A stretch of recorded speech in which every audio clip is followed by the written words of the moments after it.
उत्तर प्रदेश में एक बहुत ही भयानक स्थिति पैदा हो गई है, जहाँ पे जो पुलिस व्यवस्था है उत्तर प्रदेश की, उसने एक तरीके से जो उत्तर प्रदेश के नागरिक हैं और एक ख़ास समुदाय मुसलमान समुदाय के जो नागरिक हैं उन पे ऐसा लग रहा है कि एक किस्म से एक जंग छेड़ दी है और उनकी अपनी परिभाषा के अनुसार वो बदले की भावना से अब काम कर रहे हैं। वो जो वीडियोज़ आ रहे हैं वो बहुत ही गंभीर वीडियोज़ हैं, जहाँ पे वो घरों में घुस के चीज़ें तोड़ रहे हैं, वो निहत्थों पे लाठी बरसा रहे हैं, वो निहत्थों पे शूट बुलेट्स वो कर रहे हैं। और बार बार हमने देखा है कि उनके जो पुलिस का अपना बयान है जहां वो कहते हैं कि हमने कुछ नहीं किया, अगले दिन एक वीडियो आ जाता है जिसमें साफ दिखाई पड़ता है कि जो वो कह रहे हैं उन्होंने नहीं किया, वो वही चीज़ कर रहे हैं। वो प्राइवेट प्रॉपर्टी को तोड़ रहे हैं, वैंडलिज्म जो है वो पुलिस कर रही है।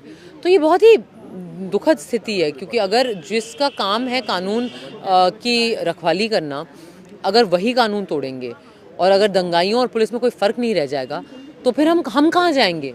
जो आम नागरिक है वो किसके पास जाएगा अपनी कंप्लेंट लेके?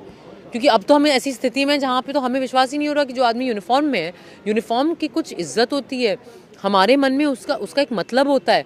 आपने वो सारा मतलब ख़त्म कर दिया हमारे लिए। हमारा एक विश्वास है उस यूनिफॉर्म पे, आपने वो सारा विश्वास तोड़ दिया। अब आदमी यूनिफॉर्म देख के डर रहा है, भाग रहा है।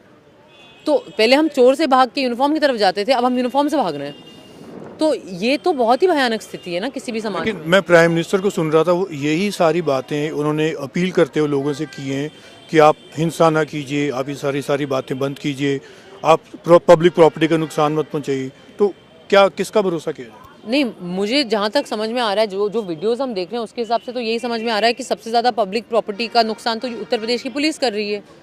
और जो लोग मांग कर रहे हैं कि हम पैसे लेंगे और हम भरेंगे, सबसे पहले तो उत्तर प्रदेश पुलिस ही रिकॉम्पनसेशन कर दे जितनी उन्होंने पब्लिक प्रॉपर्टी डिस्ट्रॉय करी है उसकी। और मुझे लगता है कि जो अपील कर रहे हैं हम शांति के लिए, बिल्कुल करनी चाहिए। मैं तो बार बार बोल रही हूँ कि किसी भी किस्म की हिंसक और हिंसा, चाहे वो जो भी विरोध कर रहा हो, वो बिल्कुल भी ठीक नहीं है, वो निंदनीय है। लेकिन ये पुलिस के लिए भी जाता है, तो मुझे लगता है कि हमें पुलिस से भी अपील करनी चाहिए फिर शांति की।